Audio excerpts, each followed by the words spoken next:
mucho que analizar, mucho que, yo diría que hasta de previsualizar. Nos vamos a volver aquí agoreros. Ahí hay mucha tela para cortar. Sí, ya ustedes conocen el tema. Con nuestros invitados vamos a tratar de ir lo más profundo que se pueda en torno a lo que tras la renovación de la directiva, que la renovación la vamos a poner entre comillas, bueno, yo la voy a poner entre comillas, y será una de las preguntas.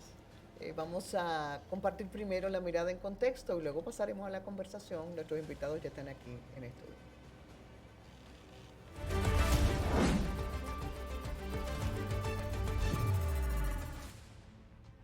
El pasado domingo, el Partido Revolucionario Moderno PRM eligió sus nuevas autoridades, tras la celebración de la Asamblea Nacional de Delegados, quienes estarán a cargo por los próximos 4 años. La asamblea se hizo a puertas cerradas. Luis Abinader fue escogido como presidente del PRM, mientras que Juan Garrigó Mejía asumirá como secretario general y Gloria Reyes como secretaria nacional de organización. La escogencia de inmediato generó críticas tras ser escogidos mediante voto por aclamación. Esa fue la mejor forma, porque a ustedes les encanta discutir, se pasan el tiempo peleando y no se puede pelear en este país. En este país no podemos seguir dando ejemplos de conflicto y de división, eso nadie quiere eso. Entonces hubo que llegar a fórmulas de entendimiento, pero reitero, lo que viene es en la base de la sociedad y luego también después las elecciones nacionales.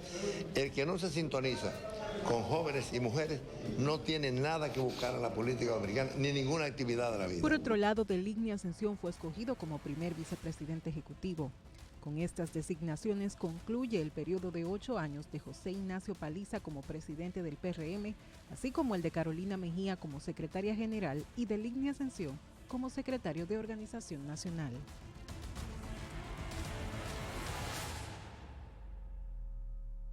Bueno. Formalmente bienvenidos, Eduarda, Felipe, un placer tenerlos con nosotros otra vez. Buenas noches. Mírame la corbata, Felipe Vallejo, mírame la corbata a propósito. Y le dijeron que venía con Eduarda y se la puso verde. Lindísimo. Para neutralizarme de entrada.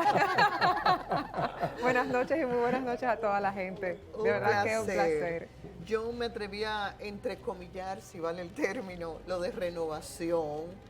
¿Por qué sus comillas, compañera? Porque a mí me dio la impresión, salvo la posición de Juan Garrigó, que son las mismas fichas que se barajaron. Pero esa es mi opinión personal. ¿Cuál es la de ustedes? Vamos a iniciar por Felipe. No, dame primero. No. Ay. Bueno, yo tengo una opinión muy personal que he asumido durante mis años de militancia. Yo no creo en la renovación biológica, porque no necesariamente porque eres joven representa lo nuevo o representas nuevas ideas o representas valores, principios. Lo nuevo no necesariamente, o lo joven no necesariamente representa lo nuevo, así como lo que tal vez tiene un poquito de canas no representa necesariamente lo viejo. Y siempre lo planteo y lo pongo en contexto porque hay valores y sí, aunque a la gente no le gusta, en la política usted tiene que ver quiénes tienen valores, quiénes tienen principios, quiénes asumen causas, quiénes asumen compromisos, porque en su comportamiento es que usted se va a dar cuenta si realmente asumen lo que en algún momento enunciaron o simplemente sus posiciones son coyunturales y son de conveniencia. Pero habrá quien diga que hay que dar oportunidad para por que supuesto, lo demuestren. Pero por supuesto, pero las oportunidades usted tiene que construirlas. O sea, ¿tú entiendes que no hubo renovación, Eduardo? No, ahí no hubo renovación, ahí hubo un acuerdo, porque vamos a ver, cuando usted habla de renovar sus estructuras partidarias, cuando usted va a un proceso democrático, diáfano, transparente, donde participa en gran medida su militancia. Por ejemplo, a Fuerza del Pueblo se le cuestionó muchísimo y el PRM cuestionó el proceso interno de Fuerza del Pueblo. Sin embargo, Fuerza del Pueblo votaron 87,000 personas para la renovación de sus estructuras partidarias. Estoy aquí buscando el Larus. Renovación es la acción y el efecto de volver algo a su primer estado, cambiar una cosa vieja o vencida por otra nueva, o reanudar un proceso o contrato que se había detenido. Por eso hablo de que para mí mi concepto de renovación es que la renovación no es biológica, sino de ideas, y que la renovación no necesariamente tiene que ver con la franja etaria en la que tú te encuentras, sino con la capacidad que tú tengas. Cuando se escogió a Paliza y a Carolina, sí, tú estabas de acuerdo con que eso sí era renovación. No, tampoco. ¿Tampoco? No, porque ahí de Andrés Bautista y Chua, Carolina y Paliza. Porque ahí lo que hubo fue un cambio de envoltura. Si tú te fijas en la práctica, de Paliza y Carolina en el ejercicio de sus funciones fueron las mismas que las de Andrés Bautista y que las de Chu Vázquez. Por eso le digo a la gente que en las acciones es que usted se diferencia de los vicios y las mañas que son de origen. Lo nuevo no necesariamente tiene que ver con renovación. Felipe, lo que sí se ha destacado de manera positiva son dos cosas.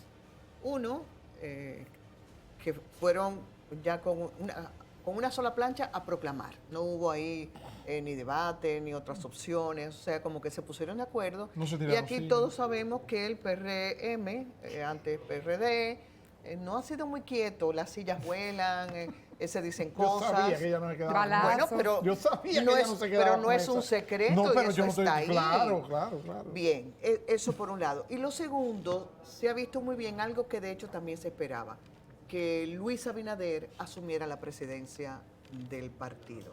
Claro, habrá que ver qué va a hacer el exministro de Línea Ascensión, porque no salió muy bien de ese Ministerio de Obra Pública. Ojalá que no debarate aquello, pero bueno, eso es harina de otro costal. ¿Qué opinas tú? Bueno, con relación a Luis Abinader, estaba conminado a aceptar la presidencia del partido porque verdaderamente las dos caras que tienen más posibilidades de hacerse con la candidatura presidencial no representan al luisismo. El luisismo lo representa él mismo. Y por supuesto estaba prácticamente en términos políticos obligado a asumir la presidencia, que será más allá de la propia presidencia de la República constitucionalmente hablando, el 16 de agosto del 28. Sí, pero son 4 años. Correcto. Entonces, por eso está obligado a asumir la presidencia del partido. No veía otra posibilidad más que eso. Ha pasado la fuerza del pueblo con Leonel Fernández y con Danilo Medina en el PLD. Lo lógico era que ocurriera con Luis Abinader. Entonces, en ese caso, pudiéramos hablar más bien de reemplazo. Sale José Ignacio Paliza, que es un hombre de Luis Abinader, actual ministro de la presidencia, e ingresa en su calidad de ahora nuevo presidente del partido. Y en el caso de Juan Garrigó, eso en estricto rigor sí es renovación. Es renovación, porque es una persona que viene de niveles inferiores del partido y ha asumido la Secretaría General por un pacto, por un tema de consenso. Y yo me pregunto, yo no quiero, aquí vengo a decir que eso es lo correcto o lo incorrecto, simplemente es lo normal. Lo normal no quiere decir que esté bien o que esté mal, simplemente es parte del juego Fue lo que político de pasó. todos partidos. Díganme un solo partido o un solo estamento de poder que no haya tenido preacuerdos o pactos que hayan encaminado una convención y sobre todo por aclamación. Ha habido otros momentos que se ha elegido, que se ha votado, pero en el PLD y en la Fuerza del Pueblo y en el PRM se han llegado a acuerdos, vamos a decir, generales de cómo debe conducirse un evento de esta naturaleza por los riesgos que implica y sobre todo el PRM, que ha superado la primera de 3 tareas o la primera de 3 desafíos. El primer desafío era pasar con 0 ruido interno con la elección de sus nuevas autoridades, pero esta es la más fácil. La siguiente viene el 3 de octubre, el 27, que son las primarias del PRM. Ahí sí usted va a ver que van a salir todas las heridas y todas las ronchas que hay internamente naturales por las disputas del poder.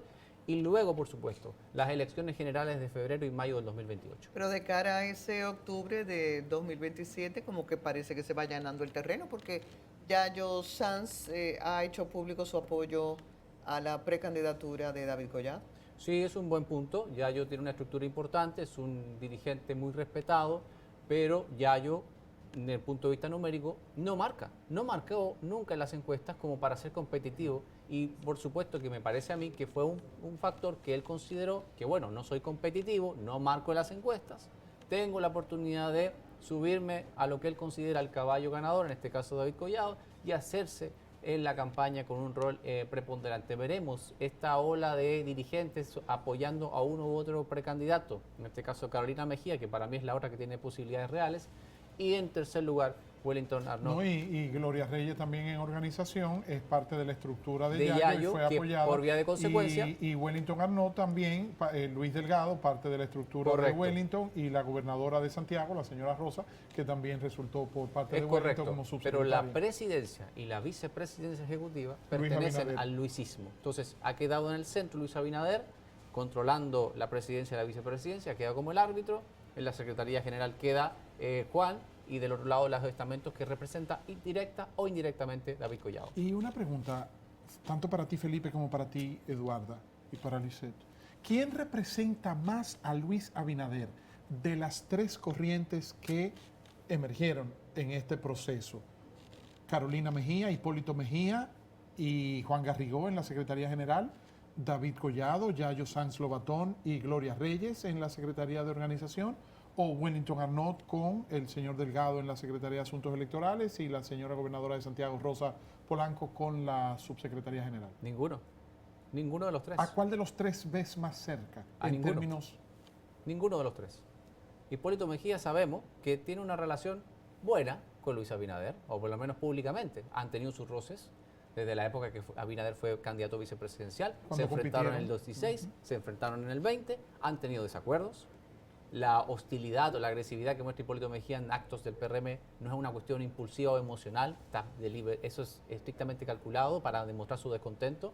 Y vamos a ver los movimientos ministeriales de los últimos meses. No ha sido en favor del sector de Hipólito Mejía. Todo lo contrario. Todo lo contrario, ha sido un desmedro del sector de Hipólito Mejía. Por ende, ahí hay una situación. ¿Representa Hipólito Mejía objetivamente a Luis Abinader? No.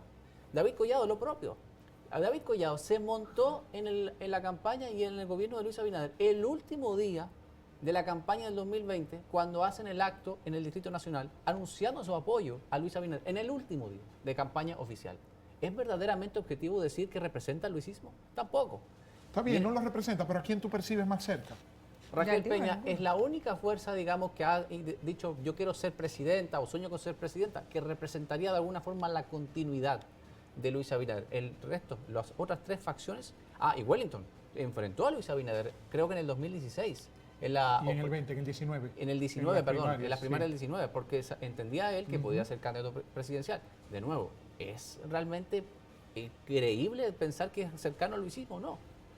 Hablando de continuidad, Eduarda, el haber llegado a este acuerdo y establecer una proclamación, que no hubo discusión, que todo fluyó, ¿fue estratégicamente pensado para tratar de mantenerse en el mantenerse en el poder, o fue un acuerdo interno para asegurar la armonía de todos los sectores que se oponen internamente? Porque ahí hay muchas facciones, Sí, porque hay la muchas narrativa- islas. La Pero ahí narrativa se le dio dejaron, bien, pero ahí dejaron muchísimos otros sectores fuera. pero la narrativa se percibe positiva.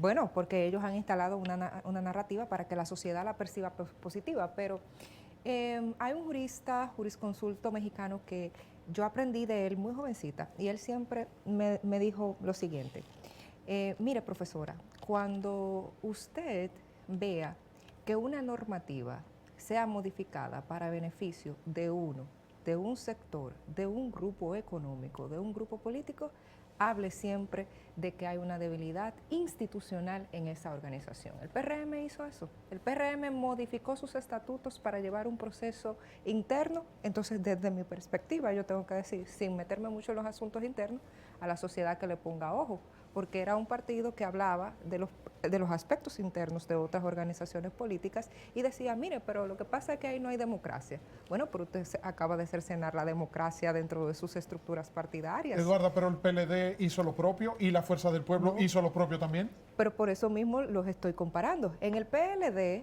guste o no, fue su comité central que eligió, y en la Fuerza del Pueblo 87,000 delegados.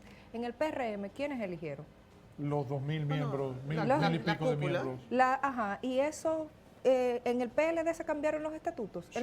No, en el PLD ni en la Sí. Fuerza del Pueblo, no. Claro, recuérdate que cuando ellos No. estaban en el gobierno, no me refiero ahora, Ah. me refiero a que cuando el PLD era gobierno, tú lo recordarás, Felipe, tú también, Ah. Lisset, ellos hasta se extendieron y pospusieron sus... En el PLD, con reforma, en claro. aquel momento, estamos Sí. hablando del año 2014, sí, cuando por se ahí. cambió la reelección por reelección, 2015.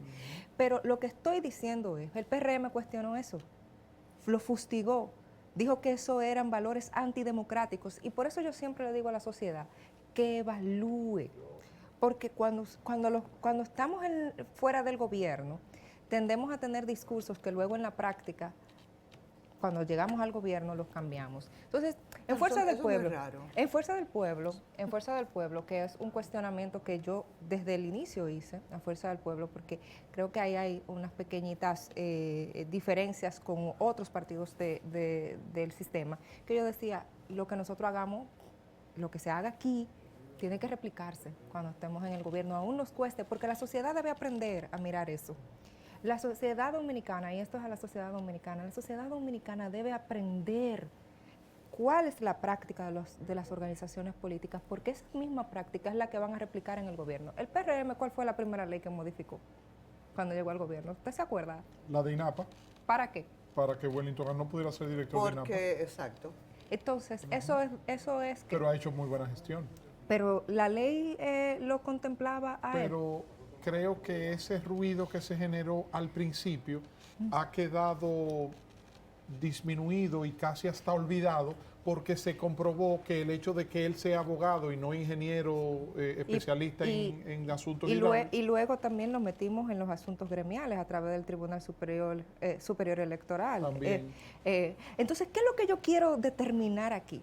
Que lo que ha hecho... Pero mira, habría que decir que ellos han sido coherentes a lo largo de 6 años. Porque ha modificado lo que todo lo que sea necesario necesario para acomodarse. Entonces, por eso es que le estoy diciendo a la sociedad dominicana que esas son cosas que hay que evaluar, porque eso habla de la fragilidad institucional que tiene la República Dominicana. Más allá si es un partido, evalúelo en todos los partidos políticos del sistema, porque eso habla de la fragilidad institucional que nosotros tenemos desde la génesis, porque los partidos políticos son el sostén de la democracia. Y aunque uno no lo quiera percibir, el hecho de que tú me digas, voy a modificar estos estatutos que estaban establecidos, que en mayoría esa organización política votó, se lo cuestioné al PLD en su momento, se lo tengo que cuestionar al PRM ahora, y si lo hace Fuerza del Pueblo también lo tengo que cuestionar. En estricto rigor, a mí me parece que a pesar de lo que está planteando Eduarda, el PRM no diría que sale victorioso, pero sale airoso. Salió bien. Sí. Y el PRM está haciendo lo que tiene que hacer Claro. para ser lo más competitivo posible en el 2028. Ojo, perdóname Felipe, los tres han salido bien,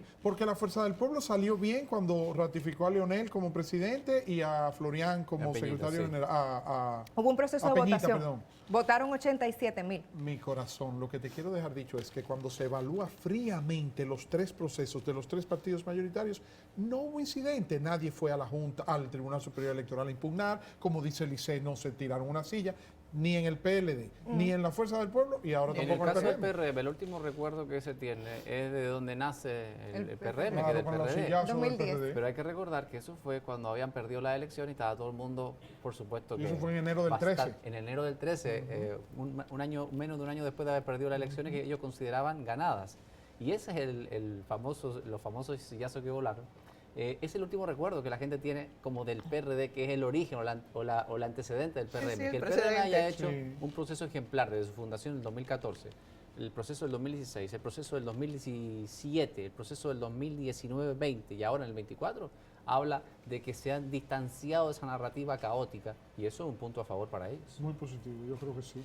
Y Eduardo, en el caso de la Fuerza del Pueblo también, al estilo Leonel Fernández, porque la Fuerza del Pueblo, a diferencia del PLD y del PRM, tiene no voy a decir la ventaja ni la desventaja, tiene la característica de que es un liderazgo único y que es vertical, porque el presidente Fernández es la principal figura. Pero en diría el que caso de la cobija- Secretaría General, él también impuso a Yo diría, Peñita. yo diría que cobija a todos. Y cuando hablamos de imposición, yo creo que no fue una imposición. Y te voy a decir por qué no fue una imposición. Porque el presidente Fernández dijo, bueno, el que quiera participar, inscríbase. Ahora, de manera particular, yo estaré apoyando. Entonces, no es una imposición. No es una imposición, dejó claro que su apoyo, como es su derecho, ¿verdad? Iba a ser ahí. Ahora, lo que nunca va a salir de la boca del presidente Eduarda, es innegociable. Eduarda, lo de Juan Garrigón no fue una imposición en el PRM. Y nunca salió de la boca del presidente Fernández, es Mi innegociable. corazón, en el PRM, la escogencia de Juan Garrigó como secretario general, Sí. de Gloria Reyes como secretario de organización y del señor Delgado de Wellington como secretario electoral, no fue una imposición, no fue un acuerdo, no fue un mensaje, mira, nos pusimos de acuerdo nosotros y estos son lo que Sí. queremos. Y entonces, ¿por qué en la Fuerza del Pueblo fue igualito? Leonel Fernández dijo, yo quiero a Peñita. Y en el PLD, bueno, Danilo no dijo quiero a Johnny Pujol, pero también por ahí va la cosa. No lo veo de esa forma, porque yo nunca he escuchado al presidente Fernández favorecer vínculos familiares, ni tampoco he visto nunca al presidente Fernández, que me excusen, nunca he visto al presidente Fernández favorecer vínculos familiares. Tengo una anécdota. Cuando se propuso... ¿Y Omar de quién es hijo? Para ¿Del allá Licey voy, mío? para allá voy. Cuando Omar Fernández... Y eso no es malo, lo que te quiero Cuando dejar Omar dicho es que Fernández- eso es cuando inevitable Omar porque la nueva Fernández- generación viene Cuando subiendo. Omar Fernández, y eso le ha costado mucho al presidente, porque lo han tildado hasta de egoísta. Cuando Omar Fernández se estaba postulando para diputado, no fue por la boleta de la Fuerza del Pueblo, fue por un partido aliado, para que entiendan cómo ve Leonel Fernández las cosas. Cuando Omar Fernández lo propusieron la primera vez como miembro de la dirección política, el presidente Fernández debe ganárselo, fue lo que dijo. Cuando Omar Fernández lo aspiraban a senador del Distrito Nacional, hubo una reunión por eso, pero ha sido sobre la base de su propio esfuerzo, de su compromiso, de su trabajo, de ganarse la confianza de los compañeros y compañeras de Fuerza del Pueblo para que lo asuman, y no sobre la base de que el presidente de la organización política diga: la candidatura de mi hijo es innegociable. Eduarda, nunca ha pasado. Mira, perdóname. Yo soy hijo de un dirigente político de una larga tradición y yo fui dirigente político. Felipe, tú eres mexicano. Chileno. No, chileno. Pero cerca. Pero está cerca. Perdóname, un estudioso de la política mexicana. Tú me vas a decir a mí que Cuauhtémoc Cárdenas fue el líder tan trascendente que fue porque era hijo de Lázaro Cárdenas. Lógicamente era hijo de Lázaro Cárdenas, pero él es Eduardo Frei, en Chile. O sea, lo que te quiero dejar dicho es que aquí hay una condena. Óyeme, No, Juan Garrigo. No, sí. no lo estoy condenando. Sí. No lo estoy condenando, pero las cosas tienen que decirse, no lo digo ¿verdad? personal, pero mira qué es lo que pasa. Juan Garrigo tiene talento, tiene condiciones. Nadie lo está Pero él cuestionando asume eso. la Secretaría General, porque es nieto de Hipólito y porque es hijo de Carolina. Omar Fernández tiene talento y tienes condiciones. Pero entonces, él es senador y fue diputado porque es hijo de Leonel. Ajá, pero ¿y qué culpa tiene él? Él nació de ahí. Déjame hacerte una aclaración. Porque yo no estoy cuestionando si tiene talento, si tiene condiciones, si tiene preparación. Eso yo no lo estoy cuestionando. Ahora bien, yo te voy a decir, quítale el apellido Mejía y quítale el apellido Fernández a Omar Fernández y tíralo al ruedo, a ver si, como tú dices, llegan tan rápido. En el caso de Omar, yo te aseguro a ti, porque sé que es un animal trabajando, que se lo gana. Te lo aseguro porque conozco el trabajo de Omar. Ahora bien, yo en lo personal, yo que estoy en una organización política, que milito en una organización política, yo nunca he visto a Juan Garrido. Juan, no, ahí yo debo discrepar respetuosamente con Eduarda. Nunca lo he visto. A ver, Felipe. Porque Juan sí tiene un trabajo muy, muy profundo a nivel partidario. Lo que pasa es que él ha fallado, a mi parecer, eso es una opinión. Siempre ha estado tras bastidores. Es una determinación de él y se respeta, yo no la comparto. Es el hecho de que nunca lo vendió comunicacionalmente, pero es el hecho de que es una de las personas que más trabaja a lo interno del partido. O sea, los rumores o los comentarios de las estructuras del PRM es que Juan es un tipo súper presente en la estructura del partido. Eligió el anonimato mediático y eso le ha costado. Para no hacerle sombra a su madre. Sí, pero le ha costado al punto de que la gente dice, ¿y quién es este? ¿Y de dónde salió? No le he escuchado la voz siquiera. Hoy que salieron unas declaraciones en un velorio, a él hablando a los medios de comunicación, haciendo honor a la persona que ha fallecido. Y es la primera vez que se le escucha la voz. Mucha gente nunca lo había visto. Entonces, eso tuvo un precio. Pero el trabajo partidario me consta que sí lo había hecho. Mira. Ahora, independientemente de que su apellido sea Garrigó Mejía o en el caso de Omar Fernández y demás, yo pienso que aquí hay que estar en el lugar correcto y con la preparación, la mayor preparación posible. Las oportunidades no llegan simplemente por tu preparación o por tu nivel de mérito. En realidad, y con el respeto que los profesionales, a nadie le importa los méritos aquí. Totalmente. Está en el lugar correcto, en el momento indicado. Leonel Fernández no estaba en el momento indicado cuando los planetas se alinearon en el 96 y Balaguer y Bosch le levantaron el brazo. Sí, pero por suerte era una persona preparada. En el caso, claro. Hay que agregar eso, por favor, porque hemos tenido unas experiencias nefastas y las seguiremos teniendo. Sí, claro, las seguiremos teniendo. Pero en el caso Mira, de a propósito, para cerrar, Felipe, ¿cuál es el reto que tiene el exministro de la Indecisión ahora en esa vicepresidencia ejecutiva que va a ser como presidencia en funciones? Tiene dos desafíos. Sí. Del IGNE no salió bien parado del Ministerio de Obras Públicas. Se podrá decir que fue víctima de una campaña de por favor. Pero con la narrativa y la impresión general de la sociedad dominicana nadie puede. Y la impresión general es que no fue un ministro competente. En términos estrictamente hablando de sus resultados, de su gestión, no fue un ministro competente. Entonces, su desafío es demostrar que sí tiene las competencias para encabezar la parte operativa, la parte ejecutiva, porque al final del día no es que Luis Abinader no va a trabajar por el PRM ni nada, pero al final del día, en donde descansa la operatividad del partido es en dos roles. del INE como vicepresidente ejecutivo, que prácticamente es la representación viva del presidente del partido y de su secretario general, que en este caso será Juan Garrigó. En ese caso, obviamente, reitero, han salido airosos, han pasado la primera prueba, pero es la más fácil. Es la más fácil de las tres. Felipe, tú no habías nacido cuando el presidente Balaguer era presidente y tenía un asistente, un colaborador muy cercano, Lisset, se llama don Alfredo ¿Cómo Mota que él no Ruiz. había nacido? No, o sea, no. Don Alfredo Mota Ruiz fundó un movimiento que se llamaba Lo que diga, Balaguer. del INE Exención es lo que diga Luis. Lo que diga Luis Abinader. Es así.